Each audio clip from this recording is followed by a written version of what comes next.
she's going to be on our young ladies as well. Absolutely, wow. And you know, women in heavyweights, it's the same problem. You know, in some respects, they have a bit of a shorter road because there's not as much competition. But I can tell you the effort it takes for them to stay ready and fight, because so many things fall through. It's so difficult for them to find opponents, and that really is the killer of athletes. It's like in fighting, there's not enough opportunities. You can't be consistent. No, you have to have that consistency. And by the way, Maxine coming out to Blue Angel by Roy Orbison. We're going to be doing a little playlist here tonight, so you guys at home, if you can't hear the entrance songs, we got you covered here on the broadcast booth. Give you a little bit of everything, not just talking fights. We'll talk a little music here. Interesting choice for a walkout song. I don't usually think we ever hear Roy Orbison, but I'm a big Roy Orbison fan. I think it's great, but not something you hear too often. Confident young lady. That's a very confident. I always come into something bumping, banging, you know what I'm saying, that motivates you. Yeah. This girl is so confident, she's coming to a smooth love song. I mean, I gotta see where she goes with it. But on the flip side, there are fighters that need to be kind of calm as they're walking into the ring. You don't want to get overzealous, so I can understand it from that perspective. Maybe there's a mental visualization where when I hear this song, I'm going to get into a certain zone. So that's another thing, because I couldn't understand it either. And then I asked some fighters, and they're like, yeah, I need it to like get in the zone, right? So there we go. Again, Maxine Yi in the ring right now, and her opponent, Maya Condor, coming out to Galvanize by the Chemical Brothers. Great tune in the 90s. This was a top charter back in the Much Music days when they used to do the actual music on the show. Big Shiny Tuesdays. Yes, exactly. Tristan knows what's up. So she's going to be coming to us in the red corner. And again, we're starting things off with amateur kickboxing. This is the future of Canadian kickboxing, which is great. And we're expecting some good action. Like we were just talking there, to be able to see the stars of tomorrow, it's always interesting to see where people are at early in their career, because some fighters, they've got talent. Like we're going to find out tonight really how far ahead they are and how soon they can make that jump to the professional ranks. Tristan, just, I know you're an MMA fighter, but, how long did it take before you made that jump to pro? It's not something, I know now it's becoming more common, but as far as what you're seeing these days, are fighters maybe being a bit more patient, or is that they're that sort of rush to go pro because you're not getting fights? Well, I mean, if you're looking at MMA and kickboxing and boxing, they're completely different in that regard. Good to know. That's why I referred to the expert here. So there you go. Boxing, hundreds of fights sometimes. You have Olympic aspirations. Some of the, best Olympic boxers are amazing. Like, incredible. Kickboxing, in Canada, there's not a lot of pros, so people stay amateur long. I had no idea what I was doing. I had no amateur fights. I went pro right away. Not a great idea, but I didn't really know what I was doing. There wasn't amateurs. Yeah, so I got thrown to the wolves, and it ended up working out. But for most people, it wouldn't. No, actually, so you have two schools of thought on that. The long amateur pedigree to make a great champ, and we know that works time and time again.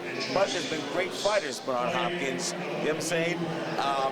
Dwight Cody Braxton, who had zero, if you like, amateur fights and became amazing world champions. So, and like yourself, not having any amateur, but maybe mature enough in your mind to go straight away into it.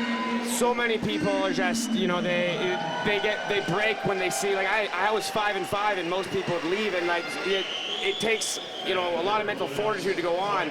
But for me, it was always just, this is what I want to do, and it really shows who wants to be there and who doesn't want to be there. Yeah, and that's half of it as well. It's just the mental side of it too. You can perform well in the gym, but it's a matter of getting in there in the ring. In tonight's case, as opposed to the cage. I was about to say cage, but it's all about rising to the level and being both mentally and physically ready to go. And we're going to see that here. By the way, I forgot to mention, gentlemen, this is going to be at 125. So in martial arts, that's flyweight. So yeah, going to be some good action here. I mean, this is our first bout of the evening here. But Peter, you can take over the reins here. Right. So look at this division. You should see a lot of speed from these girls, but don't get it twisted. Some of these babies can crack, at that 126-pound weight, they can crack. But you see a lot of technique. A lot of technique and a lot of speed. Here we go. A couple teeps right up the front. Already some great action here. So we're going to leave. I'm going to be kind of in the background here, but Peter, you're going to be taking this over because you're Mr. Kickboxing. So I'll be giving you the mic for these kickboxing. Oh, brother. Thank you, bro. Excited to get things going here. These girls are throwing good kicks back and forth, pretty even. Some punches getting going. Right, so right now I'm thinking of trying to establish dominance. You feel me? All right, they're trying to get in the first round, get some good hits in, right, and send a message to the opponent that I'm running this show. Yeah, you're controlling the space, and, Yes. and especially kickboxing, much more than MMA is that you really got to control. You got to be first. You can't just be moving laterally, looking away to land that jab. They want to see kicks. They want to see aggression. First round, you have to get your fighter to establish himself, herself, out the gate. Let the opponent know what's up. Absolutely, and these are short rounds, you know. We don't have 3 or 5 minute rounds. We got 2 minute rounds. You got to get. Now look at the body language. Oh, she's hurt right away. Look at the body language. I think this is probably going to away. be a standing 8 count pretty quick. If she doesn't show something, there you go. You can't show your back like done. that. Yeah, Good show. Good show. That's what happens when you take the center, you establish dominance, and you show that this is your ring. Or I can say your cage. I tell my fighters, this is your cage, not their cage. They signed a contract to come into your house, not the vice versa. There you go. And tonight, this kid just pushes the boss. Sweet. Quick one to start things off. Okay, here we'll get an announcement real quick.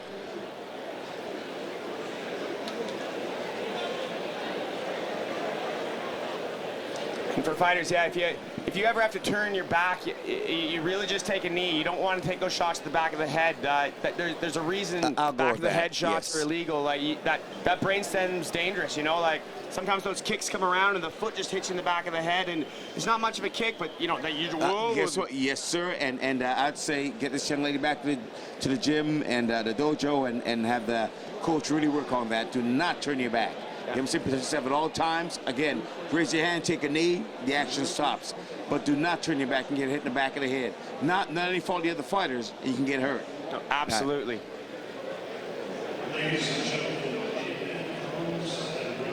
An exciting start, though, guys. A real exciting start. Always good with a fast finish that gets things going, get the crowd riled up, set a precedent for the rest of the night. All right. All right, we're going to let... So there you go, Maxine Yi making it a short night on the first fight of the night, and you love to see it. You know, this is... That's what the fans came for. They want action. I mean, with kickboxing, that's typically what you're going to see. You're going to get that. So, again, we hear the Roy Orbison song again, which you know she can enjoy now because the fight's over and it's all good. But again, a quick one here to start the night off. Hopefully, it's a sign of things to come here tonight. The crowd, everyone's settling into their seats, and again, we want a lot of quick action here tonight because that's what people came for, is watching that high-level action. But any big takeaways from the fight? We didn't. I mean, there's not much to really take away because it was kind of short. Yeah. Again, coming into this fight, I would say, if anything, from what I saw, I thought Burgos of skill, equally yoked. You know what I'm saying? Equally skilled. The other kid, maybe the big crowd. You know what I'm saying? The big venue. That has a lot to do with it as well. You know what I mean? Fighters who come in, you asked me when I started off, being in a big show with all these big stars, how that make you feel? There's 2 ways you can go with that. You can eat it up and go, wow, I'm here. I deserve to be here. Let me show people I deserve to be here. Or you can be intimidated by this. You know what I'm saying? And that could really hinder your performance. And that's a key thing you just touched on here. I mean, there are amateur fighters that can just compete amateur, and that's it. That's the end of their road. You know, that's a big way to figure out, is this something I want to do? Do I want to get punched in the face? Do I love it? You know, for a lot of you, and I talk to so many fighters when I do my interviews, you know, you have to have that love for it. You know, this can't just be something that's a hobby. And you're seeing here tonight, you know, someone like Maxine Yi, she's all business, and that's why this fight ended the way it did. This is someone who, you know, rose to the occasion. This does have a big event feel, you know, so if you can go out there and make quick work, it's a sign of good things to come for her future.